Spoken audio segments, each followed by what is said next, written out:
It's time for Milberger's Gardening South Texas, live from Milberger's Landscaping and Nursery at 1604 in Bulverde Road. During the next 2 hours, our experts will help you with your gardening questions when you call 210-308-8867. That's 210-308-8867. Or come by Milberger's during the show and have your question answered in person. And now it's time for Milberger's Gardening South Texas on 9:30 a.m. The Answer. And welcome to Milberger's Gardening South Texas on 9:30 a.m. The Answer. Milton Glueck along with Dr. Calvin Finch, Mark Peterson, and your questions.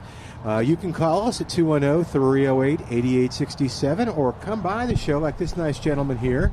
And you can How ask do you your know question. he's nice? That's true, I don't. He seems nice, but he may be fooling. Yes, sir. How can we help you? What's going on? Well, yeah, thanks for answering, hopefully, this question. Yeah. So last year, I'd never seen grasshoppers on our front yard, which gets afternoon sun. And I don't want to go experience that again this year. So my question is, how do I kind of keep a lid on grasshoppers in my front lawn? That's a great question. Well, how big a lawn you got? Normal. So, 2,000 square feet, 3,000 square feet? I would have to say less than that. I mean, it takes about 20 minutes to mow it with a normal lawnmower. Well, it's almost impossible to kill those big ones unless you identify the individual ones and target.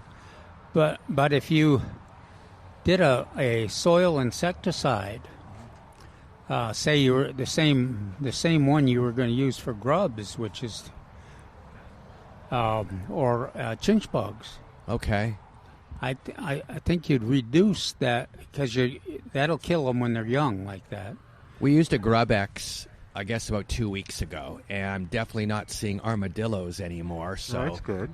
I hope that continues. And now I'm just kind of thinking ahead and worrying about the grasshoppers. But you're saying maybe Glueck again. Well, look on the label and see if it lists them. The other thing is when it's dry like this, without a lot of growth. Are you able to water the lawn? Yeah. Oh, okay. Tuesdays.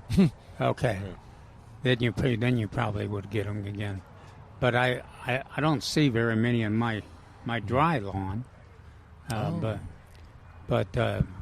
you're right. If it's a watered lawn, or if it's a lush garden, then you're liable to see them. Experiment. You might even try one of those. The organic. What's the active ingredient that starts with an S? Spinosad? Spinosad. Yeah. Okay. See you can try that one. Yeah. I get spinosad soap, I think they call it. Well, that's a newer one, but the old-fashioned comes in a granular or a liquid, and so it's easy to apply. Okay. Now there you could, if you keep a real close watch, and you see any small grasshoppers, then you would do your spinosad liquid. Okay. Good. Yeah, and you still want to do it when they're young, because as Calvin mentioned, as they get older, they are pretty indestructible. I'm suggesting they fight with my West Highland Terriers. You have tough grasshoppers. Roadrunners. Bring in the roadrunners. Bring in the grackles, and we'll take care of the problem. All right. Yeah, it's tough though. Yeah. Okay, awesome. Well, I'll give it a shot. Thank you very much for coming by and asking on the air. You get 2 tickets to May 31st Festival of Flowers. Have you been there before? Yes, we. Oh, there. cool. Yeah. What's your favorite part? I just like the booths. Yeah, they have good stuff. You know, I'm all about seeing what the so booths are. It'll be you and your wife? Yeah. Okay. Yep. And she's here? Yes, she is. And what her first name is? Her first name is Laura. Laura! He's got tickets to Festival of Flowers, Laura. Okay, she heard. Well, thank you very much. Yeah, thanks for coming on there. Be safe. You too, man. Thanks for coming on. I know you were nervous. Ma'am, did you have a question? You want to ask it on the air with us? You'll be great. No, it's great. We're doing the show. Easy. All right, 210-308-8867, 210-308-8867. Calvin, what's going on in your world? Did you get some rain last night? Oh, man. No. It just didn't rain. Ugh. I didn't. No, I didn't either. I don't know if anybody got rain, call us at 210-308-8867. Man, it tried. Trace said he got like 3 drops. I was walking about 7:30 or 8, and I got like a couple drops on me. I went, oh, cool, I got to get home. This is going to be good. And no, nothing. Oh, hey, I got a treat for you. Here you go. From my, you want a big one or a small one? Or Small one. Yeah, I think you said the small ones are better. Yeah, and then the other thing, I don't want to knock my... Oh, that's right. Never mind. Maybe be careful. Chew on the other side. All right. So tell us what, at the end of the show yesterday, Lulu was here, and I'll talk about a little bit more about that in a second. But you were nervous in that you were going to make sure that you got something very quickly before Lulu got them all. 5. Which she didn't get them all either. No, so. I got we had a really good replenishment of the supply of red porterweed here, which are outstanding, very attractive. And if you want to see hummingbirds and butterflies and bees, pollinators on a plant, that's the one to get, the porterweed. We've had the purple and the red. I like the red the best. Yeah, I was going to say, that's what you said to Lulu. You got both. I got too. the purple. No, just the purple. So I may get the red too. But yeah, there's still some out there. Actually, boy, they're in bloom. Look at those. That's them right there, right? Yeah. Yeah. Did see. Yes, sir. I describe them as an odd flower because they have a mound-in shape. Yeah. But they're only about 18 inches tall, but they have a mound-in shape, and you generally do best if you have them in a container. Okay. 5 gallons. It's great. Okay. They'll survive in almost anything, but 5 gallons is So they don't want to be in the ground, or? Well, they can be in the ground, but it's easier to not have them compete. They're small. It's not have them competing with weeds. Okay. If they're in a container, and they have that mound, and then the blooms move on up and down the weeping shape. Yeah. Of the stems. And so you the flowers are very small, but they're attractive, and the fact that they're moving makes them real interesting. The thing that I've noticed too, and I guess I don't know if the red is any different, is the morning they're generally not. Is it the morning or the evening? There's generally not a lot on there, like the blooms have fallen off. But by morning, when I go to water them, they're full of purple blooms. So, well, the other thing is that they're not as drought sensitive as zinnias even. Oh wow! But they will, if you let them dry out, they will drop. You won't have the flower. But you're right. If you water them, the very next day they got flowers again. Okay, I'm going to put it in a bigger container and just because I was going to plant it in the ground and then. Well, you might want to experiment with that. I've just had such good luck in those containers. No, I think the container is probably a better idea because they show off. Oh, okay. They fill out and show. Yeah, off. I grow them on the front of the patio. It's a patio that's up in the air, second floor kind of thing, and they're attractive there. And then of course you get to see all the pollinators moving in. Yeah, I saw some. I thought of one of our listeners who called in yesterday. I saw some some hummingbirds yesterday, buzzing around here and stuff. So. You hear some here? Huh? Yeah. Cool. So, are you seeing hummingbirds? Oh, yeah.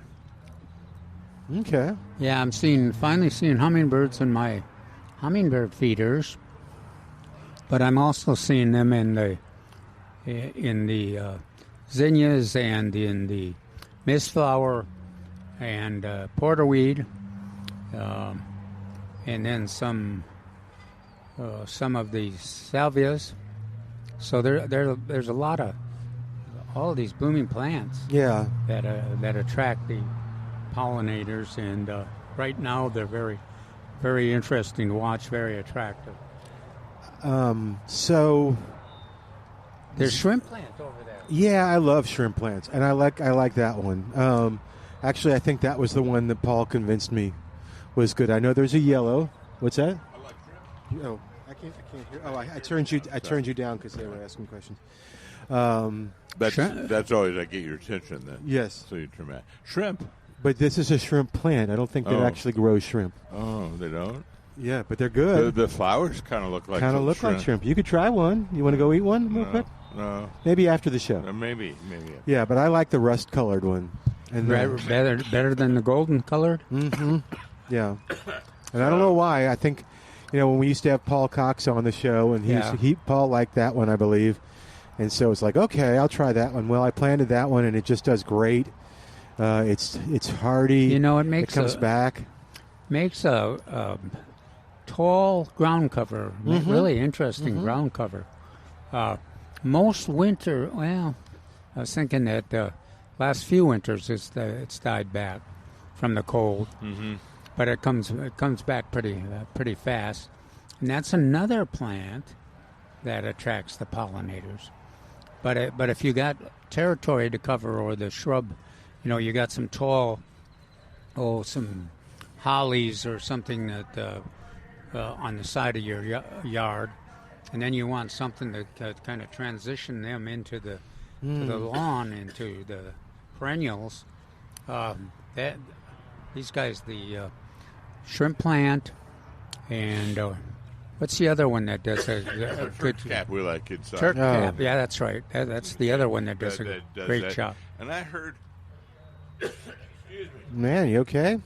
It's that hot green bean that you gave me. Oh, did you have some of that glue? No, I did not. Very good. But there are several different varieties of Turk's Cap nowadays, and some of them are more restrained than others. Plus, you have the pinks, Pam's pink. Do you remember the Turk's Cap that used to grow over on the at our old offices, I bet? yeah, or the master gardener?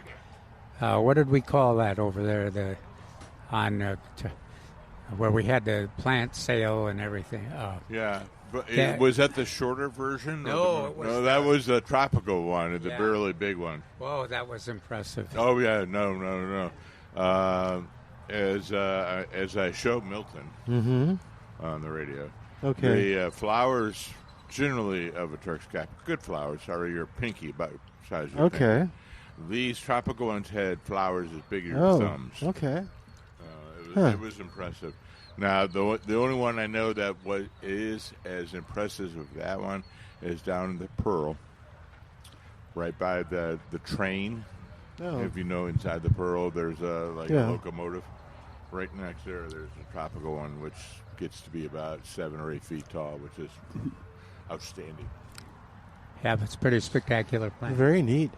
So I made a little bed by our mailbox, and I planted the zinnias, some by seed, and I'm getting 3 or 4 of all the seeds I planted. Maybe more will come up, and I'm guessing this is just a weed. It's still kind of sweet in its delicate little self, but it's got these little purple flowers on it.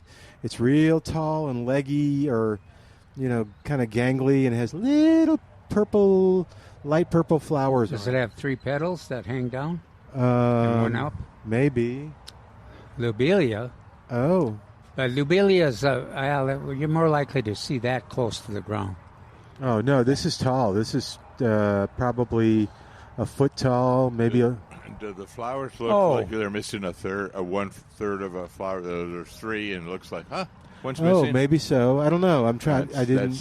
That's Dayflower. I'll have to take a picture. Oh, Dayflower? That's Dayflower. Yeah, take a picture. Okay. Well, another one. Let me look it online. Another one that, you know what the Ruella looks like, don't you? Yeah. Oh no, yeah, but this is. I have the regular Ruella. Yeah, the wildflower Ruella. For a minute there, that's what I was talking about. Then he said little bitty flowers, so that ruled out the Mexican. I think it's a weed. Well, the wildflower Ruella is only about. Oh, this okay. Tall. Yeah. Oh, it's only about this tall. Very attractive. And does it have just little delicate purple flowers? No, it's got the same flowers that. Okay, but maybe smaller, maybe about the size of a dime. But I think Okay. I think Mark's right. It's the day flowers got kind of a lighter blue. yeah, these are purple. But take your pick. There's 4 or 5 different day flowers. Oh, okay. What's the other name? There's a.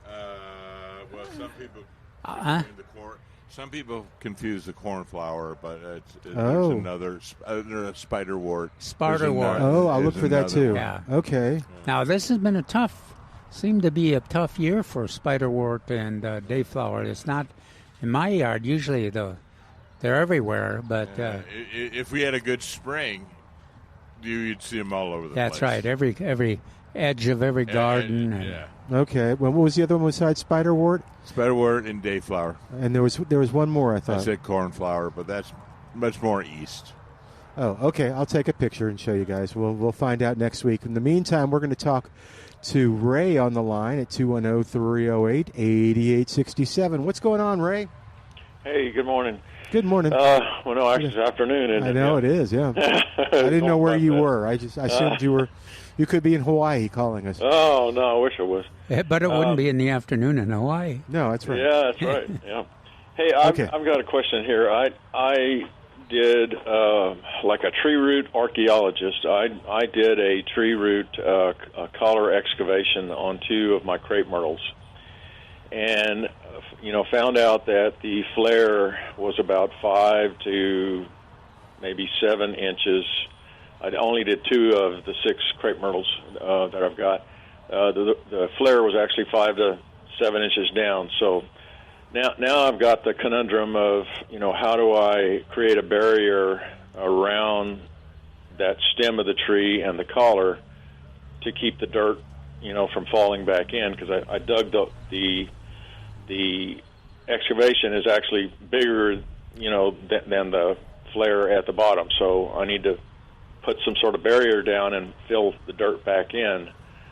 And so, I was here's what I was thinking. I know I've seen a lot of YouTube videos, and I've seen some of these arborists that they try and use stone, and it doesn't work it out very well. It becomes a very high maintenance kind of thing.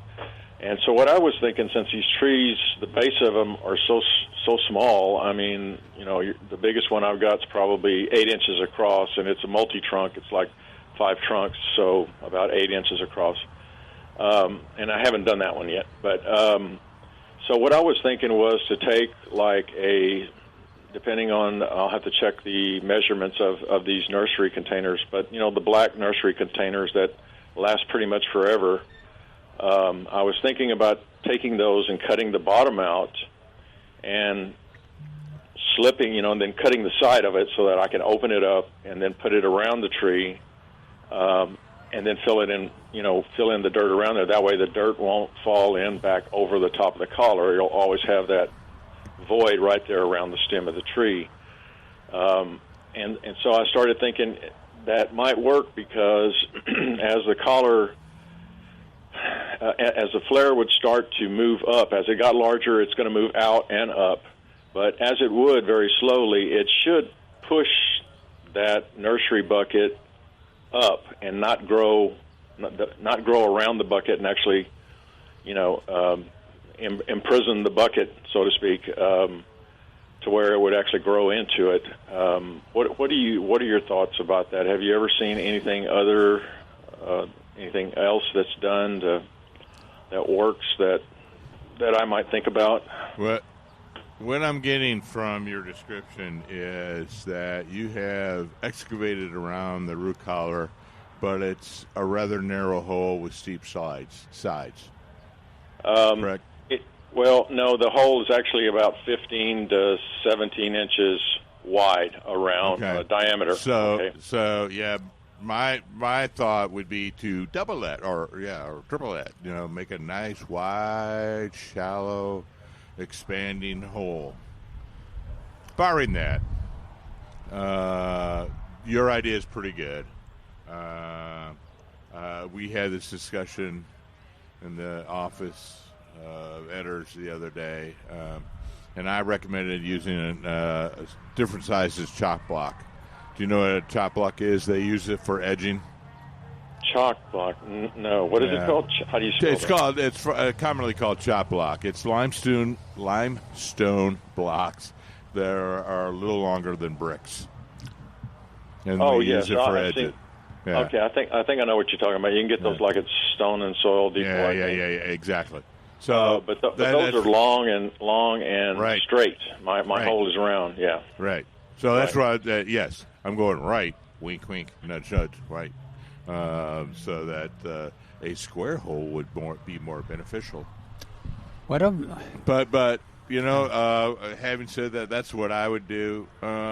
Your idea is actually pretty good. Okay. I never find the rocks a problem, but the other option is, of course, is a mulch from wood chips. Is that seems to me that filling that trench there with coarse wood chips might accomplish the same thing and be a little more aesthetic, attractive, aesthetic. So the wood's still going to break down and become soil, and over time fill it back in. So but he sounds pretty old. So I think I am pretty old. Yeah, so 2 trees, and I'm going to be suffering for about the next 6 weeks. Yeah. So large rock, the chop block. Your idea was pretty good. My question, because I heard this and I got stopped by a customer. Okay. I know root flares are important on most trees. Is it really important on a crepe myrtle? Yes. I was waiting for that one to come around. So I have never seen a lot of problems with a sunken crepe myrtle, and that was my very first thought. I've only got 2 of the 6 trees that really that what they look like is they're not declining, but they're not as vigorous growing as the other 4 I've got. So 4 of them, it's not. So I hit the 2 that I thought, the collar being so deep was affecting the most, before the hot weather gets here, and the other 4 I think I'm going to let go until I can find somebody that'll do this kind of digging. But Tracy's right. Yeah. It's not been my experience that crepe myrtles suffer from being submerged at the root collar below ground as much as other trees. Other trees is very important. Life-threatening on everything else, but I've never seen an issue with crepe myrtle. Yeah. No. So do you think like a 10-gallon or a 15-gallon is going to be plenty of a void around the tree? Yeah. Okay. Cool. Okay, good. Well, thank you, Ray. Track. Thank you so much. I appreciate it. Yeah, good luck, man. All right, we're going to take a quick break and come back in a moment. 210-308-8867, 210-308-8867. More of Milberger's Gardening South Texas coming up on 9:30 a.m. The Answer.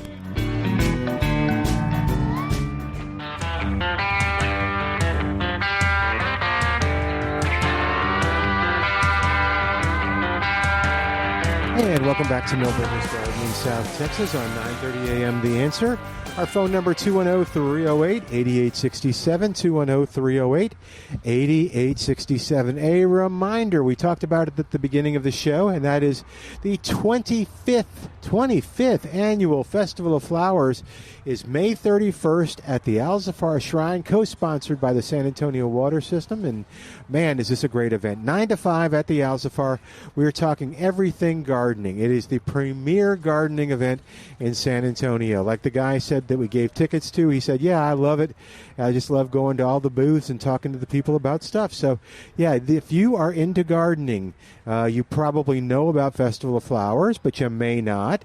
But, yep, May 31st, 9 to 5. It's just $10 for adults, and children under 10 are free. The parking is free and plenty of it. The first 1,000 folks, while they last, SAWS has going to give 1,000 folks free plants. And do we know? David, you have a choice of 4 plants. Okay. I know one of them is Miss Expires. Okay. And people love that. And you can, if you don't want to carry it with you everywhere, the people at the Festival of Flowers have thought of that too. There's a place that you can leave them, and you just come get them when you're ready to go. But, yep, if you're looking to see what the clubs are doing, if you want to go to any of the seminars, if you they're throughout the day, including the Organic Roundtable, even the Plant Exchange is so popular. So check it out. It's at festivaloflowerssanantonio.com, festivaloflowerssanantonio.com. Now, Milton never mentions us, but we're we will also be there, going yes. to be there. Yep. Yes.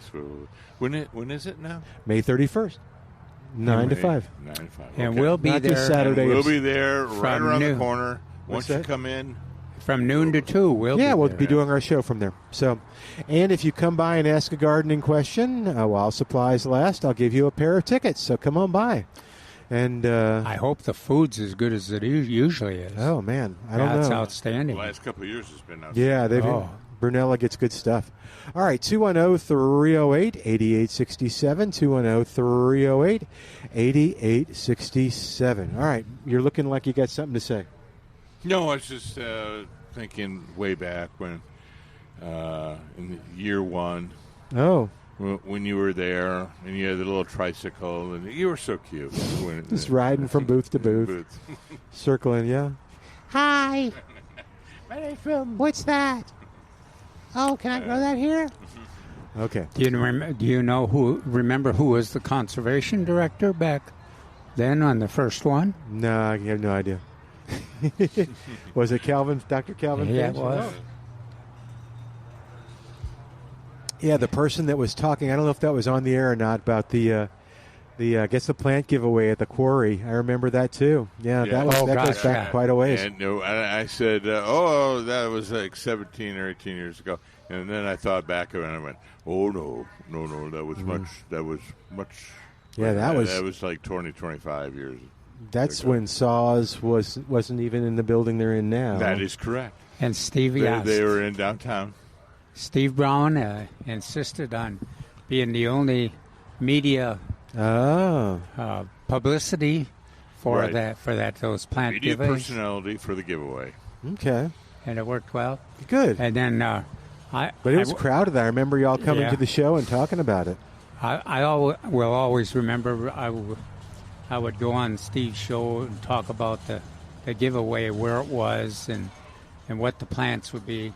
And I don't remember where I had to go, but Karen Guz, who worked in conservation at that time, had to go, and Steve Brown had to get her a stool so that he could Interview her. get her, and because he was like 6'2" or 6'3". Oh wow, I and didn't know that. Oh, yeah, She's 5 foot tall. Yeah. Hmm.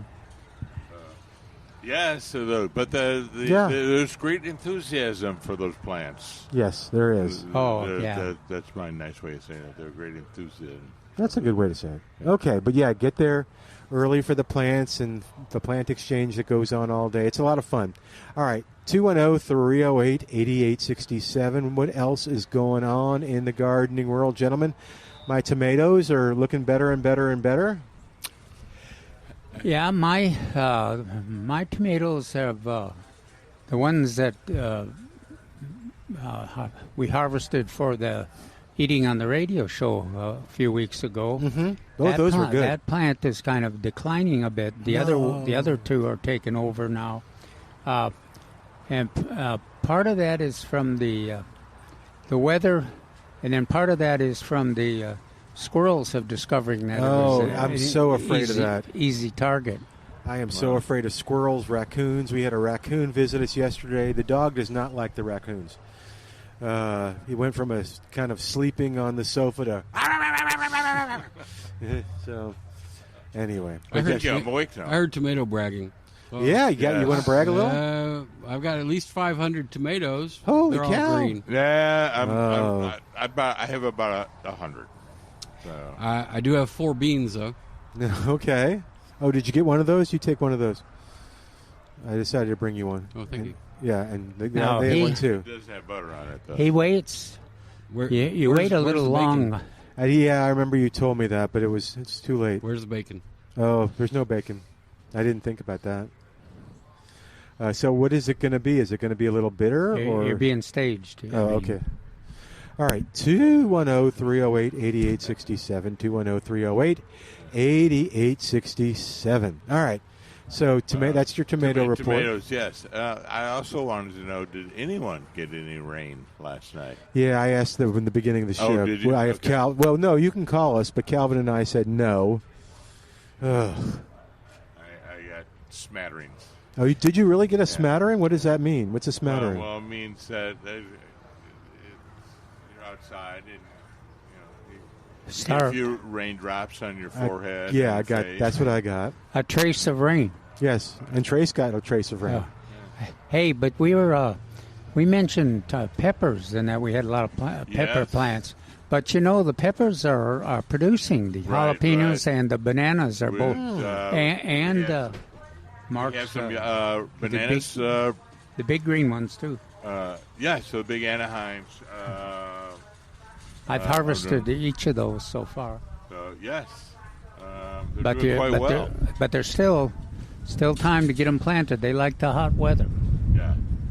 I said that anytime past May 1st, it's like, plant peppers. This isn't this wind isn't the Missouri-Kentucky wind, is it? I don't understand what he. There's been a series of tornadoes. Oh, okay. I saw some videos on site, and it wasn't pretty. 27 killed so far. Oh my gosh! And somebody said Tornado Alley has moved. It shifted, to a different. Maybe further east. Maybe. Yeah. It seems to me that Missouri and Kentucky and southern Indiana have been getting really hot. Yeah, when there used to be Oklahoma and Kansas. Right. Oh, I think we have a question coming up. You have a question? Can you come on the air with us? Come on the air with us. Yeah, you do. Come on, Johnny. All right, grab that microphone and you'll be on the air. And okay. All right. 210-308-8867. Well, while he's doing that, let me tell you about the young lady that came up and asked the question. It was a broadleaf weed. Mm-hmm. The name escaped me. I want to say something like crow was in my back of my mind, but very small leaf. She says taking over the yard, her vegetable and garden bed. And I said, do you have several options? Yep. Manual. I have to turn you up because I can hear Kevin. Yeah, manual, pulling is always a good option. Yeah. Probably one of the better ones. Yeah, oh, good. And then I said, you have several chemicals. Are there vegetables? Yes, there's some vegetables. Over the top is one that Trace recommends quite often. The original glyphosate is also good. But for those who want to use, quote, air quote, organic method, the strong vinegar and orange oil, 2 ounces of orange oil and 2 per gallon. Yeah, per gallon of 20% or higher vinegar. Hey, you have that here, don't you? We have 20%. We have 30%, and we have another one too. It's like 40-something. And 2 squirts. That's the word I'm looking for of Dawn dish soap. And that works pretty well, but you still have to stay at it. You're just burning the top off. Okay. The top. So if you stay on top of it, you keep burning it down, eventually it won't store the energy to come back out again. Okay. That could be 2 sprayings. That could be 20 sprayings. Yes. Now, okay, I got you. And what about picking and pulling? Does that do the same thing? If you pull it enough times, it just dies? Depending on what it is, And if you allow it to go to seed, then your problem becomes exponential. Oh, okay. Yeah, you weren't here. If you do that to nutgrass, you've created a bigger problem. Oh, really? Yes. Because of the nice, the nutless spread. And Okay, this is an interesting. If you guys are you guys ready for another issue? Oh yeah, Go. He has I know. He has a plant that he says is the same plant that's showing a summer squash, a classical summer squash, and a classical zucchini, and he says it's the same plant. Same. I say, I don't think so. I don't think God can do that, Yeah, or only God can do that. I managed to irritate him because he said he gardened for 25 years, and he can tell when they're the same plant. Yeah. You are so skilled at that, by the way, just letting you know. Have you seen that where you would have this one plant have 2? I told him they would be all three of the fruits would be the same. They might be different from classical zucchini or classical summer squash, but all three would be the same. But he says, nope, they're distinctly different. I can see a straight neck squash and zucchini be mistaken when they're young. But these are this might be this green, completely green, and cucumber shape. I could see a seed mix-up as well. I'm sorry? I could see a seed mix-up as well. Okay. That would be two different plants, though. It would, but if they were both put in the same pot, it would look like one. Oh, okay, yeah. That is the line of reasoning I'm going to go with Trace is that. Say that again. It's both put in the same pot or right next to each other. A seed mix-up at transplanting. Oh, well, that's what I would expect too.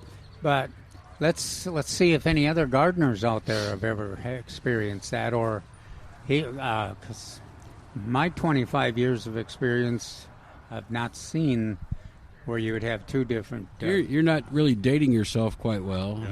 Far more than 25. I don't remember asking you to make that, but he brought up the 25 too. So I know. If anybody has had that some kind of a similar experience than we're discussing here, let us know. So, but I'm kind of with Trace on that too. I think it's two distinct plants, even though they are going side by side and they could be entwined and coming almost out of the same soil surface. Generally, the simplest explanation is correct. Hey, you know where that's from? No. That's Occam's razor. Oh. Okay. Who did I quote? Occam. Occam. You remember Occam used to work over here? Yeah, exactly. Oh, he used to have some great things. Landscape. Yeah. All right, 210-308-88. He had that razor with him the whole time. 210-308-8867, the number to call to be a part of the show. We need to take a break, but Trace, while we have you, what's happening next? Well, no music yet. No. What's happening next weekend? Friday, Saturday, Sunday? I don't think it's Friday, Saturday, Sunday. Oh, what days is it? I think it's Saturday, Sunday, Monday. Saturday. Oh, Saturday. You're right. I have to clarify that. But, okay. It is a tax-free weekend for a lot of stuff. In fact, 90% of the stuff we sell. Right. So all plants and all water-saving products will be tax-exempt. Okay. And you say that on Wednesday there's going to be a big old ad that comes out. Huge ad where you get savings, and then you throw the tax-free part in there. It's even more savings. There you go. That'd be a good time to get all the hoses you need. Except for that is not on there. Oh, that's not on there. That is not a water-saving item. That is a water-using item. No. Even if you use an efficient... it doesn't matter. Okay. So no sprinklers, no nothing like that. No buckets? No buckets. All right. No fertilizer. We're playing with a spider here. List some of the water-saving... Yeah. Well, again, all plants, including grass. Okay. So if I was going to tell the employees, which I did already, it's almost nothing inside our building. Because that's going to be chemicals and fertilizers, none of the gift stuff, no pots. The only thing that I can think of inside the building that would be on there might be a soaker hose because they don't. Oh, okay. So that's water saving, and polymers, like what's in diapers, that's going to be incorporated into the soil. Now outside, you mentioned plants. What about the mulch and soil? So if it is a water saving item, i.e. mulch, the answer is yes. Okay. Soil, we're going to need some more clarification, but I would say compost. Yes. All right, cool. And we go through this every year, but it's hard to remember from yesterday, much less. But you notice that he said soaker hoses were included, which is a hose as far as I can. Yeah, but it's a water-saving device. So, again, we need more clarification, but I'm pretty sure soaker hose will qualify. So sprinklers do not, but soaker hoses do. Okay. All right, we're going to take a quick break. While we do, check out the ad on Wednesday on millburgernursery.com. Back in a moment on 9:30 a.m., The Answer.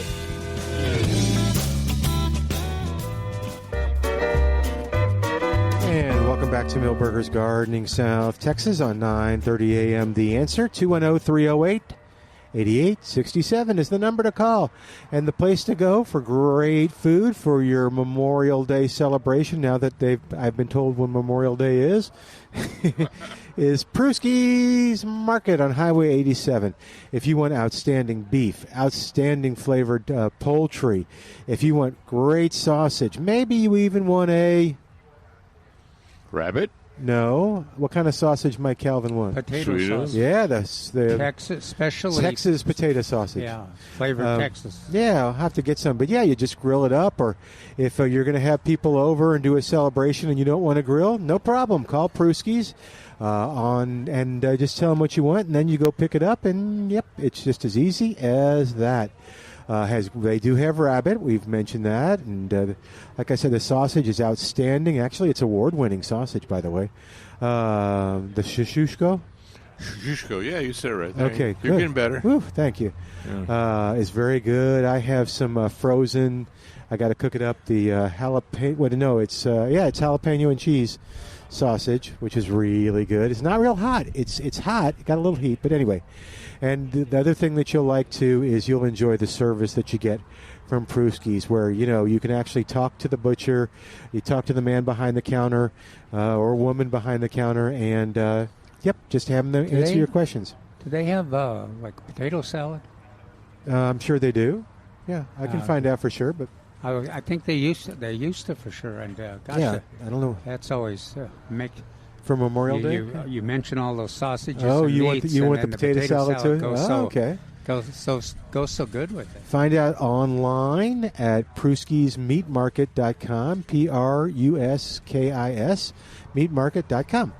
All right, 210-308-8867. 210-308-8867. All right, so where were we? We were talking about the sale and stuff, but anyway, it's yes, it's the time of year we're kind of in transition. We got all our spring vegetables in, and now we're going to think about putting some summer ones in.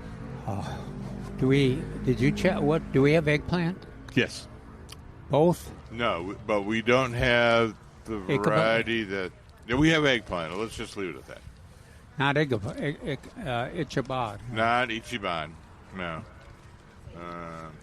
I think Trace is looking for it. There was a customer that was looking for it. Yeah. Black Beauty and Ichiban are my two favorites. And I particularly like the Ichiban. It's nice, uniform, smallish. It's easy to cook.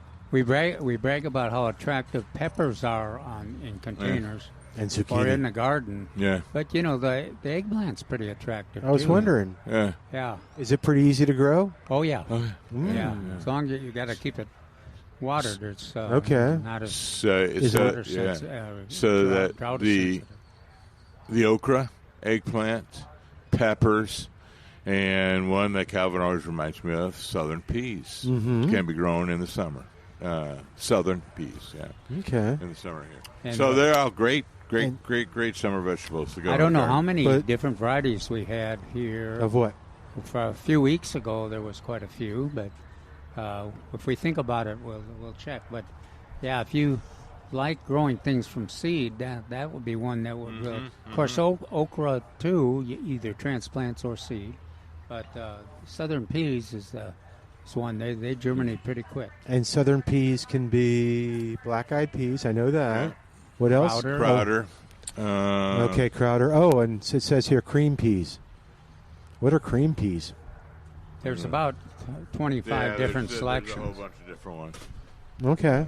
But on that note, we do have transplants. And so we have zucchini, squash, a couple of different kinds of squash, peppers, many different kinds of peppers. Good. Well, actually, we're down to Aladdin, Serranos. Mostly bells. And, most of the bells are Aladdin. But we did get some Serranos, just like you promised me.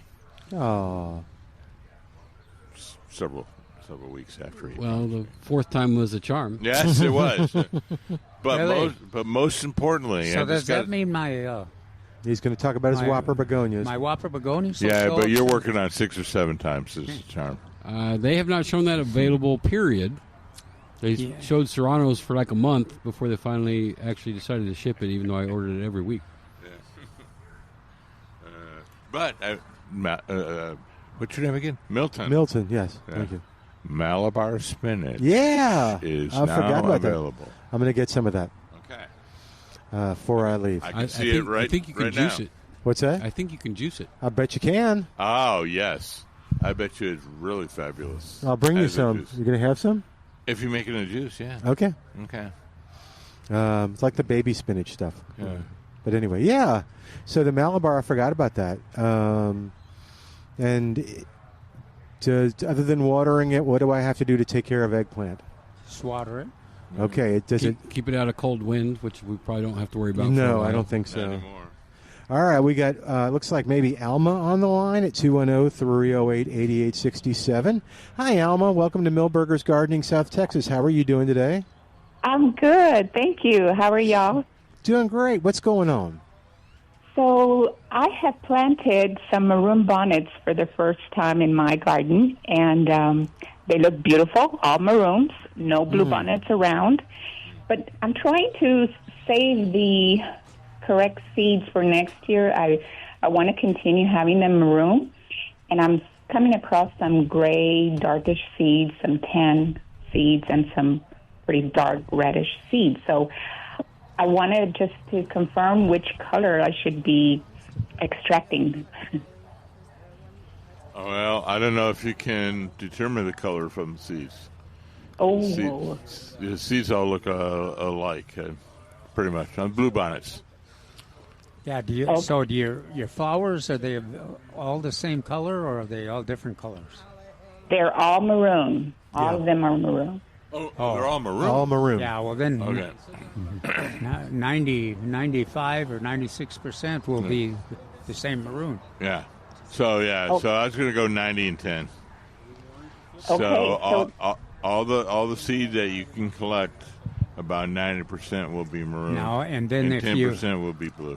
And if you, what you would do is what the seed collectors they do or still do, is they identify the plants that have different colored flowers, and then they mark those, and then there's a better chance but there's still that 90-10 thing, but there's a better chance they're going to have, if they had white flowers, there's a better chance they'll have some white flower seeds.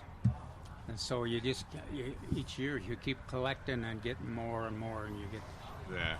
So The longer, over time, you will lose the red, and you'll have the original dominant coming back. Which was orange, right, Milton? Yeah, I think so. Yeah. No, it wasn't orange. Please, Dun, trust dun, me. dun, dun, dun, dun. But what Calvin says is, they mark that, and they try to get the seed in areas where they're all the same color, so they don't get cross pollination, or they try to maintain the strong So are you blend. suggesting that they pull the blue ones that are anywhere near the purple? No, he did. Yeah. She doesn't have any blue. Everything's maroon. Well, the odd colors. How about that? Oh, okay. So I pull have those some away. gray and dark gray ones. They don't look blue. Huh? I don't know. I don't know. Oh. That's kind of a different. You might want to just collect collect those. I'm seeing an experiment here. Oh. So you collect them all, and then you identify the area where we're gonna sow them. Now, remember, Blue Mountains is 2 years, Yeah. so That's that's before you get color again. So that's so I see an experiment happening here. Well, definitely, yeah. I'm Take gonna all separate them. those weird colored ones and see if they grow again, and then yes, I guess, Trace, I am talking about blue bonacide. Okay. You know, I'm just wondering if she could just keep doing an experiment to maybe find an orange. That nobody, No orange. I'm an Aggie mom. Sorry. Oh, hey. Yeah. Okay. You know, Milton, whoever comes up with an orange one is going to be a millionaire. I know. No. Maybe my other daughter will convince me of that. Oh, okay. Well, find out. Yeah. But anyway, but you know, if you're looking for other colors, even here at Milburn, they offer different white colors, and the red, and the deep blue. It's transplants. Yeah, transplants. Yeah, it's much easier to get the seeds, a percentage of seeds that's higher, a different color if you buy one of those. Yeah, well, if you buy the transplants and then plant them and then collect those seeds, you're going to get a stronger, truer. Very good. All righty. Maroon. Okay, I think that answers Alma. my question. Good, Thank I'm so glad. You take care. Bye-bye. All right, 210-308-8867. Now we got to get you caught up with the news. There's a nice orange. 210. Yeah, that is nice orange. Anna's. 210-308-8867. We've got more of Milberger's Gardening South Texas coming up. It's a nice overcast day with a nice breeze, so we encourage you to come on by and visit with us. Ask your gardening question in person. When you do, got to ask it in person on the air. We're going to give you a pair of tickets to Festival of Flowers, May 31st at the Shrine. Back in a moment on 9:30 a.m. The Answer.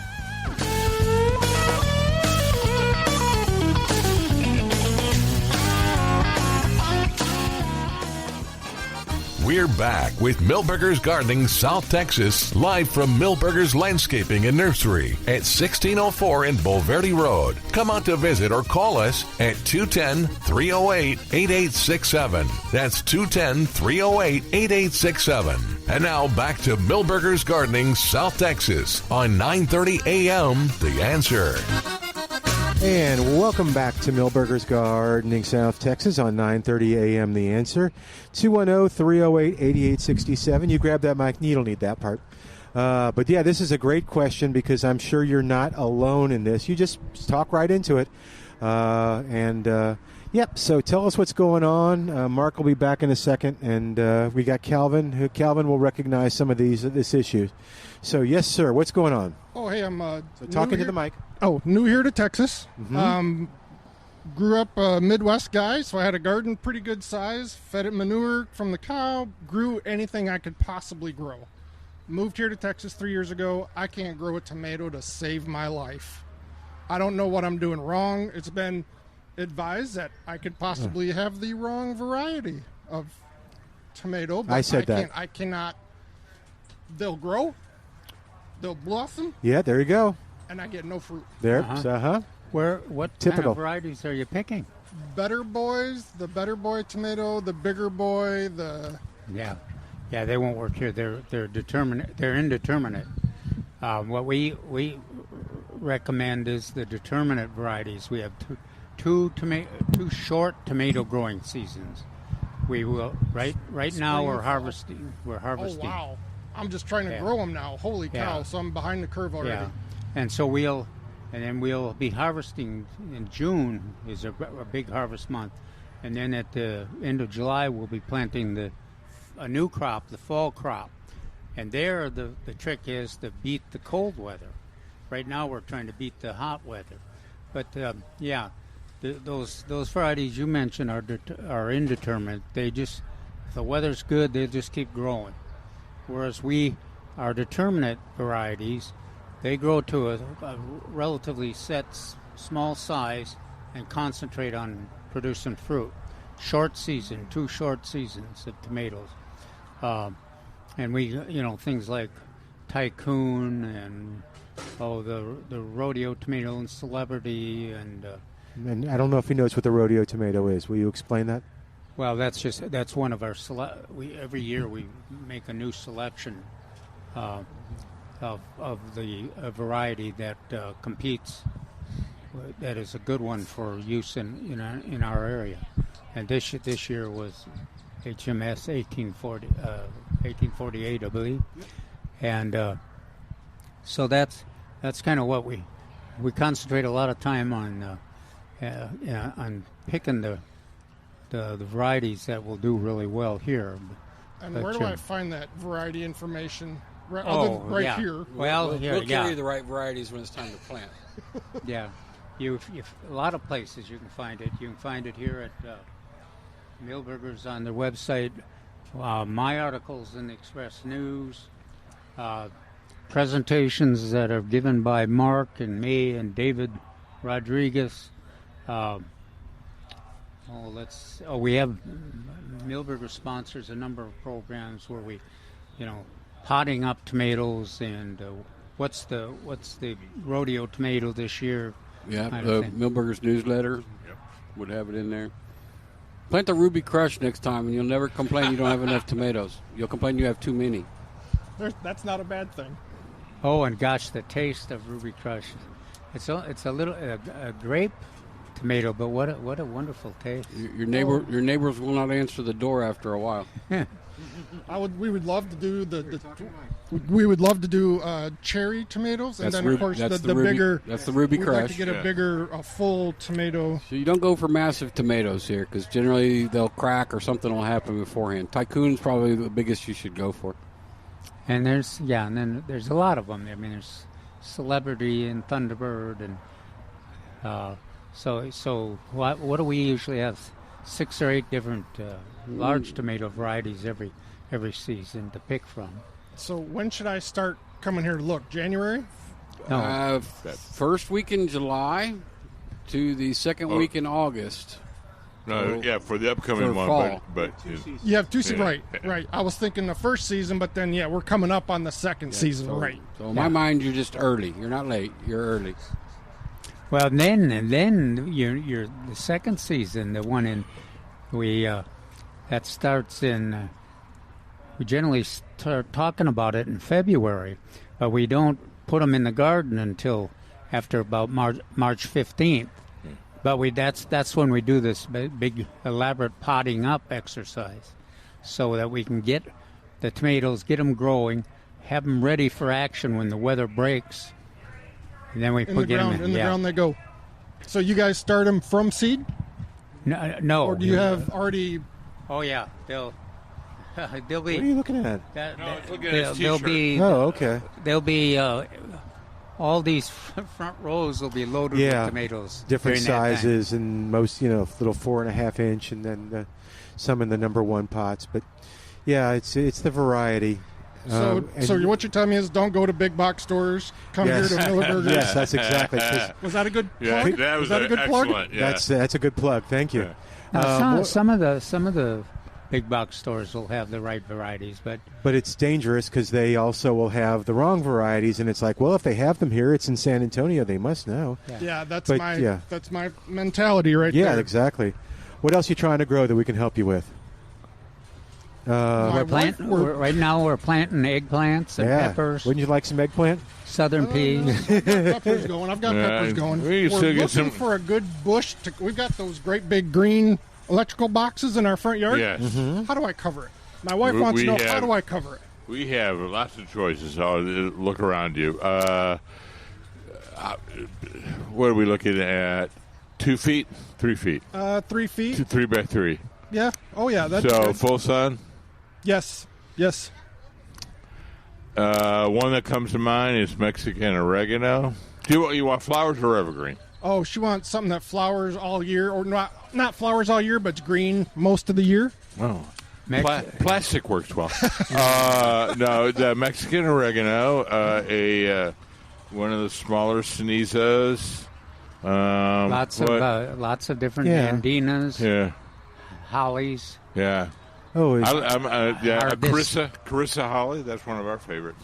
This purple lantana there is interesting because that one blooms in the spring and the fall and into the winter. But it's not going to cover up. The yellow one is the summer bloomer. I know Xylosma is on sale. Is that a good choice? No. Too big. Too big? So that's going to be 15 to 19 feet. Oh, whoops. Okay, sorry. And it's pretty undisciplined for that situation. So, I should look on the sale, shouldn't I? Okay, it's okay. I just thought of that one. Yeah, they like the hollies. Are the hollies too big? No, you got the Carissa. 15 different little ones. The ones I see in our neighborhood would be perfect. They're just, they're probably 4.5 feet tall. Yeah, that's Yopon. What? The Cherry Blast Laura Pedalin. Oh, is that a good one? Well, it not for full sun. Yes, this is a Trace says that they're developing more for full sun, but I would still have a little issue with that. Yeah. Are we? There's like a fire hose of choices here. But the Little John. For flowering. Are you looking for flowering? Yes, she would like I'm sorry, I didn't hear purplish if we. Oh, goodness. Or reddish if we can, but she's Calvin. She's a purple person. Huh? You're feeding back. It picks up your. Well, yeah. So the Cenizos, the Mexican red oaks, they're a light purple, very light purple. So, how do I write those down? So I can just go right here. A whole bunch of them. You can look at the Nandinas and the hollies. The Ceniza are in the back. Of course, I forgot my pad of paper. Oh, I think I have a pen. I have a pen. Oh, you got a pen? All right. I always have it. All right. Y'all keep talking for 2 seconds. I'll go get you a piece of paper. Will you? Oh, okay. So, purple, full sun. What about your dewdrops? Are they full sun? What are dewdrops? Well, those purple things. Datura. Oh, Datura. Of course, this lantana is full sun. Yeah, but that's not going to get to 3 feet. That's what he's looking at. That purple one? Yeah. Yes, it will. You think? Oh, yeah. I've seen it planted in that around mailboxes all over. But, I mean, if you want, for a lantana, it's pretty disciplined grower. Okay, yeah, that one is. Yes, that one is. I vote for Ceniza. That's Milton's favorite. That's my favorite plant. And it predicts the rain. Oh, really? It blooms right before the rain. Some people here are doubters. Hence the look. Mm-hmm. That's hence the look. Yeah, cool. But there's a lot of choices, and it's a native plant, very drought tolerant, attractive plant. Yeah. But you got lots of choices. You might want to watch too for some. Well, you just missed one of the David Rodriguez's landscape classes, a free class here at Milberger's. And he's got another one coming up. They kind of go over those kind of plants. I bet if he goes to Festival of Flowers, that's good idea. March 31st. Yeah, I'm giving you a pair of tickets because you came and asked your question on the air. Thank you very much. Yeah, you'll love it. I mean, lots of good answers, lots of good plants. You'll find something there too. Co-hosted by Sons. But yeah, all right. Yeah, but Milberger's, ask for anybody here. They'll be happy to find you something that he's writing down. You need to do a shout out to anybody? Anybody in the nursery maybe listening that you want to say hi to a certain person whose name begins with A and see if she's really listening? Yeah, I could say hi to my wife if she's around, Angela, if you're hearing me. Yo, Angela. Hey. All right, cool. Thank you, man. Well, Thanks appreciate for coming it, guys. You bet. Luck. Information. Maybe we'll see you on at the Festival of Flowers. Absolutely. Do make an effort to go. You'll like it. We'll do that. So I am looking at your shirt there. Yes. Jolly Roger. Yes. We were in Honduras on a cruise. Okay. And did a excursion on the Jolly Roger. Okay. Oh, okay. Unfortunately, it is not the Navy Jolly Rogers that I think you might be thinking of. No. I was thinking of a neighborhood in my hometown. Okay. They had a private swimming club called the Jolly Roger. No, this is a great boat. We had a good time. Very cool. Thank you, man. Thanks, Jake. Thank you, guys. All right. Tell us if she heard from us. All right. If she heard you. All right. 210-308-8867. James is on the line. Good luck. 210-308-8867. What's going on, James? Okay, real quick, rain report. Man, it was so humid yesterday I couldn't even sit outside. Anyway, so got home last night. We were at my daughter's house, and everybody was inside. It was just too muggy. So got home last night right before dark, and there's rain on the horizon coming from the west. And anyway, I came outside. I was actually sitting on the patio. It was so nice. Excellent lightning show, thunder. And it rained here steady for about 30 minutes, but it was just like a hard drizzle. Wow. But it sure did cool things down. So I went out this morning, checked my rain gauge, and I got a whopping 3/100ths of an inch. Woo! Look out. But it was cool. No, this morning was nice and cool for a while. And then the humidity and the sun caught up. Yeah. Hey, I got 2 questions. Okay, so I switched to growing tomatoes in containers about 5-10 years ago, a while back. And I've always, every year, had this struggle with the blossom end rot. And I think as advised, inconsistent watering and whatnot. So I've been real diligent this year. I got 2 tomatoes side by side, Early Girl and Celebrity. The Early Girl started off fine, and now I'm noticing that they're developing blossom end rot on about half the fruit. And the Celebrity, which is right next to it, same watering schedule, to my delight, has virtually no blossom end rot on it. So what's going on here? Well, Mark made the motion that's explaining a lot of the issues like that. I don't think James saw it. This heat and this we got lack the of roller rain. coaster. That was the roller coaster signal. Do you do your tomatoes in containers too, don't you? Or do you? Yeah, these are like 17-gallon feed tubs from the feed store. Yeah. See, they're even more susceptible to blossom end rot than the garden is because the reservoir is so much smaller.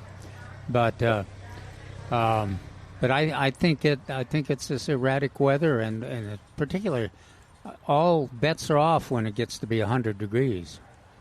Yeah, it's curious. One variety, the Early Girl, has it, and the Celebrity does not. So I guess are some varieties more susceptible to the blossom end rot? Well, yeah. Oh, yeah. I mean, a lot of varieties have it are more susceptible to it than others. That's why Celebrity is a long-time favorite, is because it does all right. It's a consistent producer here in our climate.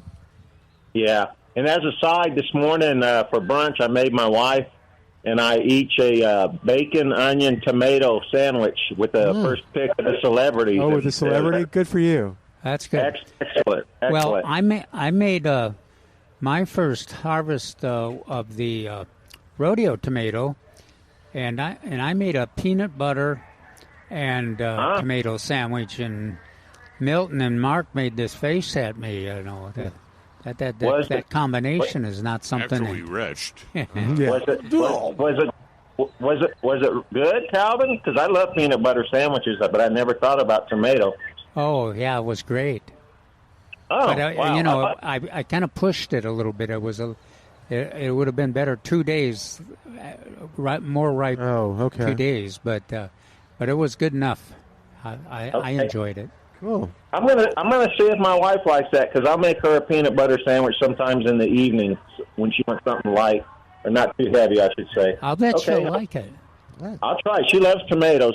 Okay, second question. I was looking for something else in my refrigerator in my workshop, and I came across this paper bag I put in there last year. Forgot it was in there. Green melon, summer gem. I wrote on the bag here. It's like a cantaloupe type melon. I got it at HEB last year and saved the seed. And I just found the seed again. Is it too late to plant that this year? No, I'd do it quick. I'd do it quick. Yeah. Okay. All right. We usually think in this area we're doing melons in June and July. So July. So yeah, it's time. Well. Oh, okay. It's so definitely not. The weather's not too cool for it. Yeah. So I'd go ahead and try it. But the melons are tough in our climate because it's so erratic. But you try it, and if you get lucky, you do well. And cantaloupes are the one that seems to be the most consistent. Okay. Well, can I grow it in a container, or do I need to put it in the ground for the best results, or does it matter? Well, it depends on I think it depends on how good the soil is, and it's a raised bed. But I would experiment with both. Oh, okay. See, I was going to go with the ground right off, but yeah, Calvin's got a good point. Is lots of times we experiment, particularly on raised beds or containers that are appropriate size. Okay, so if I plant it in the ground, because I don't have a vegetable garden in the ground per se anymore, should I just dig a hole and mound it up like you would do squash, or just? Yeah, that works. That'll work. Okay, I know how to do that. Okay, Alrighty. I'll try it. Thanks, man. Thank you. Good luck. Let us know All right, how got it it. turns out. We got to take a break and come back in a moment. We have a couple people. Maybe they'll come on the air with us right after this on 9:30 a.m. The Answer.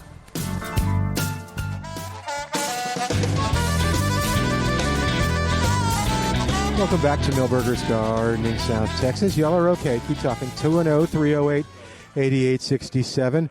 Want to remind you what's coming up. That's the San Antonio Festival of Flowers, May 31st. And not this Saturday, but next Saturday over at the Alzafar Shrine on 1604 outside the Loop between Stone Oak and Blanco Road.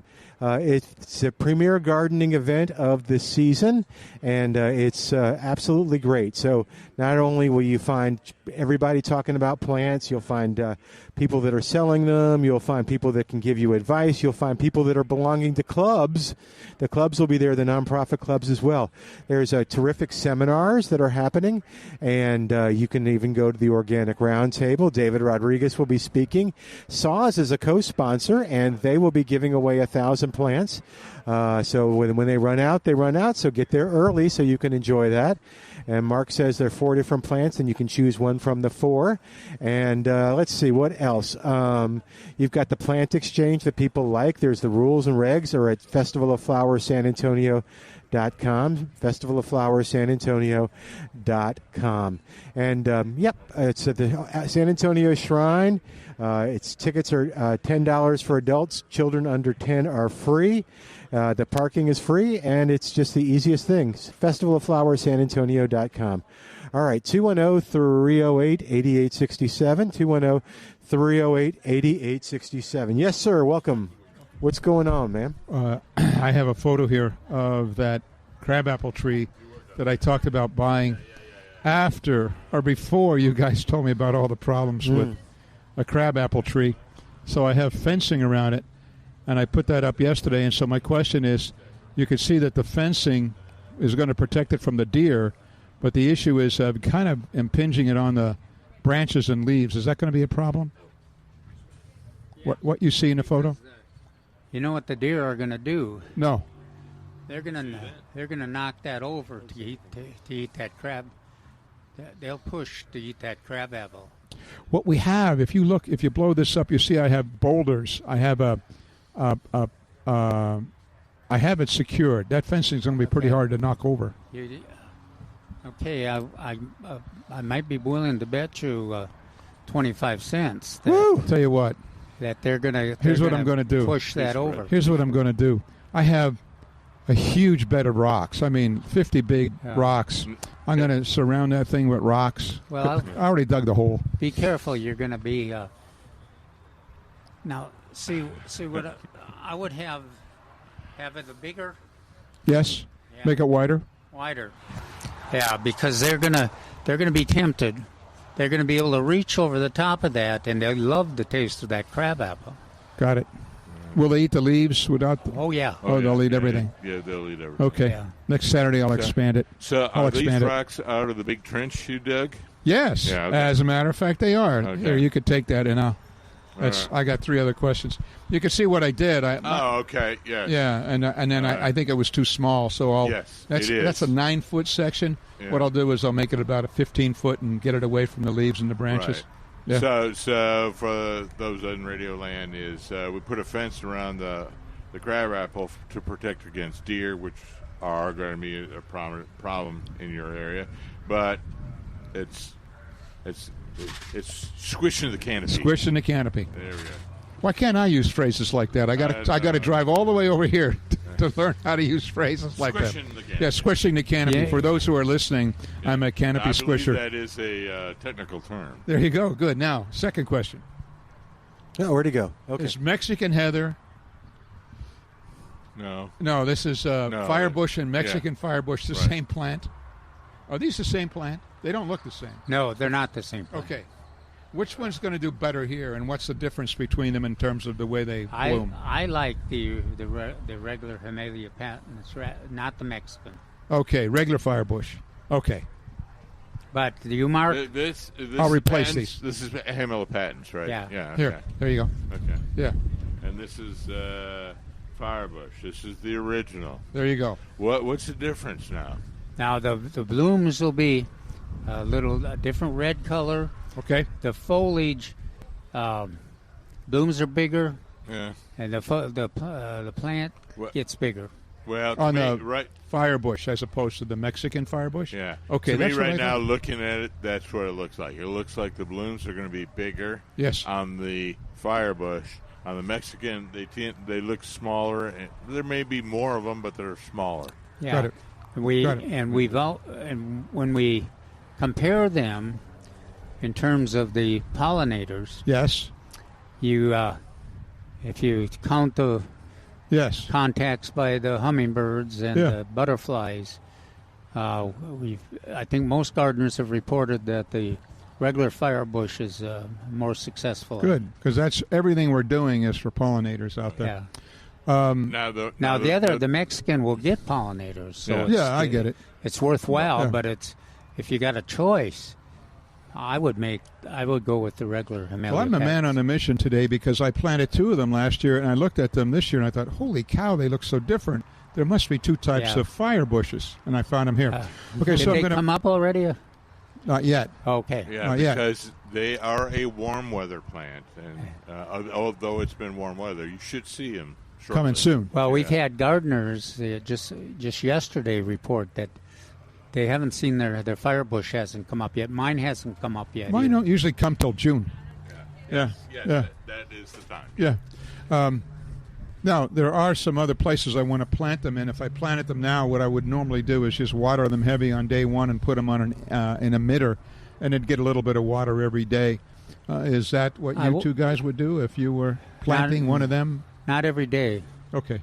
I have better luck when I water them when you plant. Yes. Seriously, soak them. Yeah. And then just water when the Mark's got a formula, but just water them when the soil dries to an inch. Got it. And last question. Mm-hmm. So when I came up here, you guys were talking to somebody on the radio about melons, and I tried melons last year. Didn't work. I tried it this year, and I got a whole bunch of them, 4 of them planted on 4 different mounds, and so they're doing well. So they're not on an emitter. I was going to water them about every 3-4 days. Does that sound about right? For the melons? Yes. Yes. Okay. Okay. But and the things depending on the weather. Yeah, the thing about the melons is that they'll grow and they'll take advantage of whatever nutrients and whatever water you make available to them. Whereas your firebush has got, even though it's an aggressive plant, it's got a limitation and it's slow to start. But yeah, the mounds and watering on a consistent basis, that's your keys. Well, I'm going to take advantage Tuesday of being old and come back and buy a couple of these Tuesday. Anyway, thank you very much. Well, cool. We're going to give you a pair of tickets to Festival of Flowers. That sounded really interesting. I heard you. Oh, you haven't been yet? No. Oh, you'll love it. Yeah. You will absolutely love it. Yeah, it's great. Good. Yeah, Okay, super. Have fun. We'll see you there. Thank you. We'll be there too. Right. All right. You bet. Always good bet. talking to you. 210. How are the bees doing? Oh, they came back on. Oh, talking to Mike a sec. Yeah. If it's okay. No, you can talk. No, he No, it's doesn't have a third hand. What are you trying to do? Oh, He's okay. gotta Sorry. We had somebody else call yesterday, and they were talking about their bees, and then I said, "Oh, I'd love to do that." And these guys are both, "Yeah, you'll like it till you get stung." No. We don't do honeybees. Oh. All the natural bees. Oh, okay. Like the mason. Talking you to got some masons. Oh, talking to Mason Mike a bees. sec. He's talking about the pollinators versus honey producers. But don't they make honey? No, not Oh. Texas natural bees. No. Oh, I They're thought not. they did. As a matter of fact, my understanding, although I am an expert on canopies, I'm not an expert on bees. My understanding is that when the honeybees come, if you start raising honeybees for honey, Oh, they the will other chase bees? away the The other natural bees. bees, Okay. which are much smaller bee. Okay. Yeah. Okay, cool. Thank you, man. All right, 210-308-8867, 210-308-8867, the number to call to be a part of the show. All right, what else is going on, Calvin? We talked about things that you can be doing right now, including Lots planted of- peppers. And you want to talk about your article? We haven't talked about that. Well, yeah, we talked about the monarch We talked butterfly. yesterday. Now, we haven't... I was kind of thinking that we would see some butterflies. Not too many today. I saw a giant swallowtail. Okay. That's the only one I've seen so far today. But we should start seeing, with the heat, we should start seeing the other butterflies. I think we're kind of at the end of the migration for the monarchs. We probably won't see them again until September and October. But gosh, we should see the black swallowtails and the giant swallowtails and all those other varieties that we enjoy, and there's no place better to see them here in front of the on the porch, because all the blooms are unbelievable. Yeah, Calvin.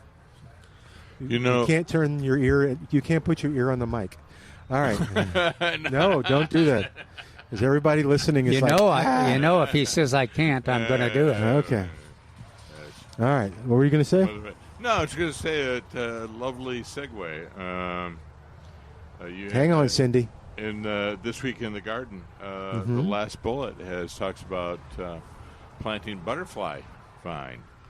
And we often talk about that butterfly vine. It's a great vine. Of course, we all love coral vine, which should be making an appearance. It's blooming. Here, It is blooming Is now. it already? Okay. Should be blooming now, making an appearance. And that is the you talk about a pollinator attractor. Oh, really? Although it also will cover your whole landscape if you let it. But the good news is that it's cold sensitive, so every year it retreats to the ground. Oh, cool. But okay. it's if you want to set a record with pollinators, that coral vine, we'll probably have to talk about that several times. But for those who living in townhomes or small houses, vines are a great way to provide a lot of pollen for butterflies and hummingbirds. And the butterfly vine is a good one. The deer generally don't eat it. Yeah. Well, and of course I don't think they eat the coral vine either. Either that or the coral vine grows so fast. I always said, I was asked that quite often, and I said, I think it's more that the coral vine grows so fast that it does, the deer can't affect it. They're not affected. Cindy's on the line at 210-308-8867, 210-308-8867. Hi, Cindy. Welcome to Milberger's Gardening, South Texas. What's going on? Hi, I have a question about Yopon holly. How long can I leave it in the pots, and how often do I water it in the pot? What kind of holly? Yopon. Oh, Yopon? The little one? Dwarf? Dwarf or the big one, like no, Pride the big. of Houston? Yeah, okay. Pride of Houston. The large? Yeah. Oh. So what size pot do you have it in right now, and what size is the plant? We just bought the three gallon. Is that the number 3? And we haven't put them in the ground. I don't know how long it's safe to leave them in the pot. I don't know how often to water them. Yeah. How tall is it right now? 3 feet. Oh, okay. 2 or 3. Yeah. You can do that for a while. If it's a number 3 and you got 3 feet of your pond, you can leave that in for a while. Never wait long on any plant. Well, that's why I was calling. Yeah. Yeah, I didn't know if it was safe to put it in now since summer is coming, or to wait until the fall when it's better to plant. No. It's always better to get them in the ground. Yeah. As soon as possible. Now the good news is that if they're in a container and you got it from a respectable nursery, it'll be well drained, so you can as long as you're conscientious and giving it water quite often. How often? Every day? At least when the weather's like this, every 2 days. Every 2 days. I was going to say we're using hand signals here, so something like every 3 days, like Monday, Wednesday, and Friday. And keep it in the shade. And keep it in the shade. Yeah, the proportions are correct for a while. So 3 feet with a number 3 gallon. So that it may not be quite 3 feet. It's 2 to 3 feet. I don't know. Okay, it's even better. Even better. Okay. So I would do it at least twice a week, probably more like 3. Okay, so it's safe, but I really should put it in the ground as soon as possible, right? It's always a good. The ground always is a bigger soil water reservoir than a container. Now the But one. will it be okay through this hot summer though? I mean, instead of waiting till the fall. If you plant it correctly and water it in and keep watering it, yes, no problem. The one thing about hollies are they don't always signal you like a lot of plants do. They don't wilt, and then they say, "Well, give us water." They quite often go from being perfectly looking great to having trouble and losing all their leaves. So and the fact that it's in a container that's well drained, so. I would be quite conservative. I mean, be willing to water more often because the water is going to move through it. It's not going to be too soggy. So Mark first mentioned 3 times a week, and especially if it's 100-degree. Yeah. Well, if they don't wilt, will they turn yellow or something if they're not getting enough water? What they do a lot of times is the leaves will turn brown, or more often a single branch will brown, and then another one, and then another one. And so, you start seeing a whole branches or branchlets dying. You got to think about adjusting.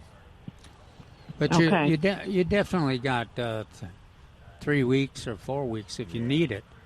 But 2 weeks would be better. Yeah, I always like to say plants aren't humans. They don't really care that much about the heat as long as they're watered on a consistent basis. Should I? It says it's a sunny plant, but should I plant it in the shade since it's small, or should I plant it right in the sun? Because I want it. Well, I disagree with it. It's a sunny plant. I think it's a. Oh no! Shade. Yeah. No, partial. Okay. Yeah. So if it gets some morning or afternoon shade, that's. So I cannot plant it in full sun. That's what I was planning to do. I think you can. Yeah, it's a yaupon. So if you drive along Houston, I-10 to go into Houston, what do you see underneath all the trees? Those are all yaupons. They've got shade tolerance. So they got shade tolerance. Yeah. But I've had good luck in the sun with them, so I think you're okay. Yeah, I think you're okay. I had my druthers. I like to have just a little shade for them, but that's okay. Of course, so it isn't safe. It isn't safe to plant it in full sun. You're saying? I'm saying, it's probably okay. Okay. I personally, Mark Peterson, as long as it gets enough water, I guess. Yeah. Okay. No, you personally would not. Would put it in slight shade. Slight shade. Yeah. But. Oh, well, I bought it because I wanted shade. More shade. I just threw out one of the most common varieties, but is it Pride of Houston? Yes. Yaupon, yeah. Okay. That's a good one. That it will have berries, which is always a good thing because it's a female. Well, I wanted something really big. I don't know, is it very fast growing or not? Oh, yeah, it's fast growing, but when you say very big, that's 12 to at most 15 feet. Well, that's great. That's what I want. Yeah. Okay. All righty. Good deal. Thank you. Thank you. Thank you much. You bet. Take care. Good luck. All right, 210-308-8867 is our number. We're going to take a break and come right back with more of Milberger's Gardening South Texas right after this on 9:30 a.m. The Answer.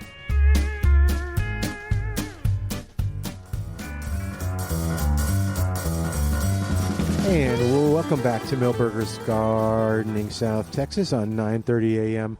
The Answer, 210-308-8867, 210-308-8867. Still plenty of time left to get your call in or come by and visit with us. Oh, you have a question? Well, come on up. Lulu's got a question. All right, Lulu, what you got going? I have spider mites. Ah! In what? Sounds like a personal problem. Ba-dum-bum. It marks a hoot, isn't it? On my milkweed. Spider mites in your milkweed? Yeah. Well, they look like them. They have little, their Spider little mites legs. or aphids or a combination of both? Well, I have had aphids. I know what. So that's often a scourge. Well, People go, I got aphids on my milkweed. I just spray those off. Don't worry about it. Yeah. But the spider mites were scaring me because things were turning yellow. You don't have any of that get a little ocean, closer. There you go. Sea, what is there? No. We use it to prevent what? Spider. Not sea salt. Seaweed. Seaweed. Seaweed okay. extract. Okay. You I'll got use any of that left? Yeah. It has been outside for a very long time. Yeah, I would just go ahead and use some on it. Just okay. Because what it does not wipe out the spider mites, but it slows down their reproduction. Oh, okay. And they generally, I've heard, I haven't seen this on mine, but generally they say the spider mites are not a long-term problem with the milkweed. They kind of disappear like the aphids do. Yeah, it's or we just ignore it. But yeah, if it's so many. No, it's spider not mites so that are many. turning. Well, you said it was turning yellow. Well, it is turning yellow. The leaves are turning yellow and falling off. I think it's time to just a little reduce the numbers. Would you use just a water spray or a little? Or would you go ahead and use the extract? I don't think the extract would hurt the butterflies. No. But you make a valid point. Is a lot of times the research has shown that just spraying with water? on the underside, is as effective or close to being as effective as any kind of chemical treatment. It's always like, hey, just spray. Well, but you got to do it consistently. Yeah. My father-in-law, he had a question. His scheffleras are they're turning yellow. Some of them have little cuts in the edges of the leaves. And these are his babies. He's had them, he's been propagating them for over 40 years. Wow. And he's like, my babies are dying. I don't know what to do. And I was like, I don't know if those are spider mites because I can't see them or if they're prone to something. You know what? The zinnias are showing some strange symptoms. From I kind of blamed it on the fungus. But Mark and I we've had a lot of people that have talked about that kind of a symptom on a lot of different plants, and I'm beginning to think that 100 degrees and humidity is a factor. Mm-hmm. Yeah, so hopefully it'll be a tough plant. Of course, milkweed is tough; they should survive it. Right. Zinnias are less tough, but right.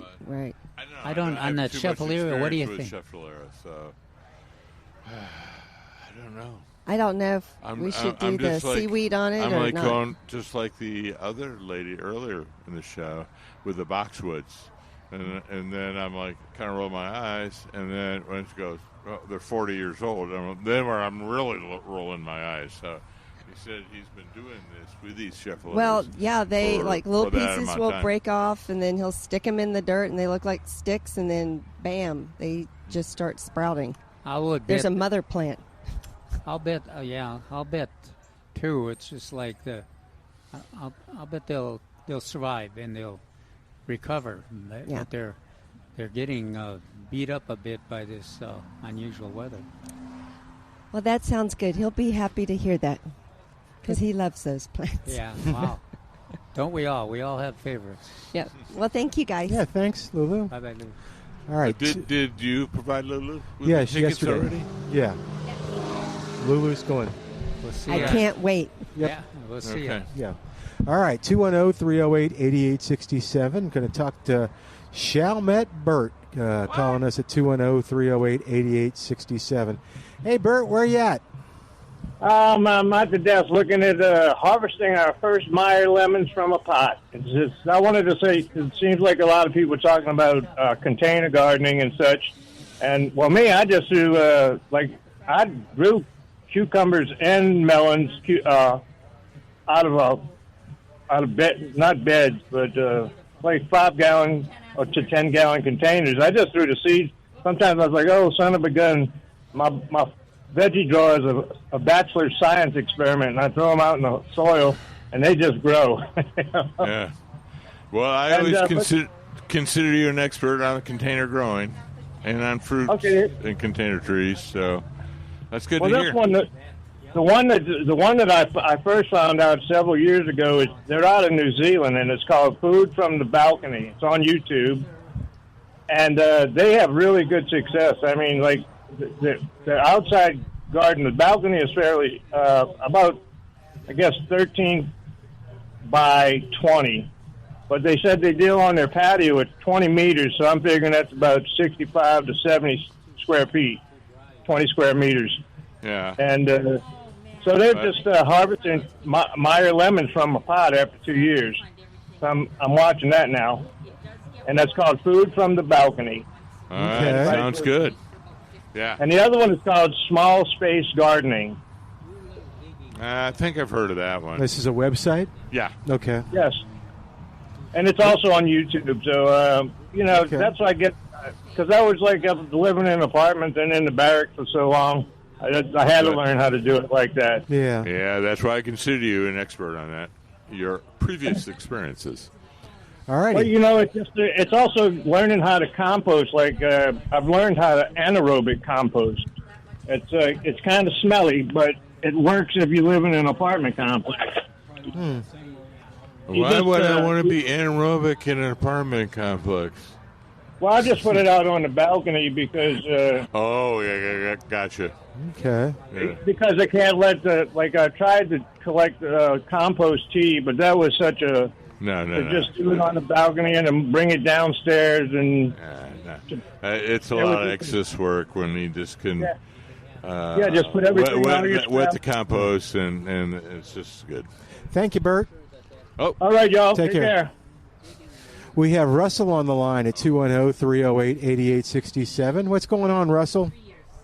Well, I don't have a question. I was just calling in to thank the team there. I had called you last March in 2024 and asked for advice on planting the Provista grass. And I bought it there at Milberger's, and then you all had directed me on how to do it. We followed your instructions exactly, and it is just done extraordinarily well. I'll be happy to send you some pictures of it. Sure. It's really stunning, and it's hard to believe it's only been a year since we put it in. But again, I just a testimonial to following your directions.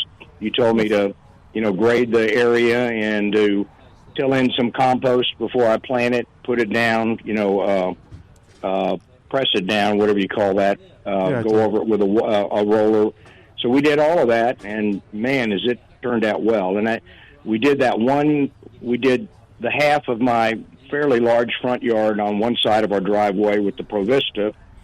The other, St. Augustine, on the other side was still healthy and well, and it looks good. We've used natural fertilizer on it over the years, and it's done well and looks good, but the Provista just looks better.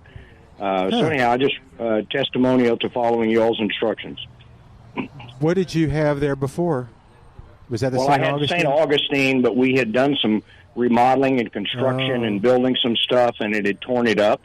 And also, for a while, our irrigation system or sprinkler system was broken, and it didn't get watered regularly, and it just really was really not looking well because of all we had, like a little skip loader, that was running on it and all that stuff. So it was, and it had really been here 40-plus years. Oh, wow. And just had really run its course. I mean, it was just tired, if you will. So it's time to do something. We were doing a lot of other landscaping, so we did that. And it's a real sunny area. It's on a slope. It's all, real broadside visible to the street. And it just, the Provista was the way to go. It's a little extra cost. It should be a much you do deeper. According to your all's instructions, it really turns out well. It should be a much deeper green. It is like flagrantly darker green than your other. Well, it is a darker green, and also it's so thick it really feels unusual. I mean, it's not like any Sang Augustine I've ever walked on. It's just very, very thick, and the side that's just really amazing. The side that's not Pro Vista, try to start doing some extra iron on it. Okay. And you can get it closer to the Pro Vista color if you do that. What kind of iron do you recommend for that? Any iron's better than no iron. So I think David is starting to recommend Iron Plus, which is a nitrogen and iron combination. Does that go down in a granular or a liquid? That one does. Now, me personally, I like chelated products. So anything that's got chelated iron in it is going to give you more instantaneous changes. And you have a couple of different products here. We do. Trace, also, I was out there and we bought five flats of the pink petunias that we put in this garden that we see in the back when we were at a breakfast table. And in the middle of it, we've got a pixie. I came to Milberger's and asked you if you had pixie white crepe myrtles, and you said no. You couldn't get them. So I ordered one online, or actually 4 online. They've done well, and we have them surrounded by your petunias. We couldn't get the Laura Bush. We got them last year, but we couldn't find them anywhere this year. So we just bought the pink petunias around the white crepe myrtles, and they look fabulous. But while I was there, this was on one of your tables of blooming flowers out there, in the full sun. And right on the next table over were several flats that were unmarked of these little bitty plants that had little blue, almost like powder puff blooms on it. I didn't know what they were, but I just, on a whim, I bought a flat or 2 of them, and I put those on either end of this garden. And I called back because I wasn't sure that I should plant them in the full sun and all, but I called back, spoke to Mary, and she knew what I was talking about. She said they were called an ageratum, something like that. Ageratum, and we put those in, and they're just doing fabulous also. They really, good deal, man. It's a Thank nice you. little border element on either end of the garden. Thank you for the Pardon me? nice words, man. You take care. We got to get going, but thanks to Al for doing a great job. Thanks to you for listening. I'm Milton Glueck. This is Milberger's Gardening, South Texas, on The Answer.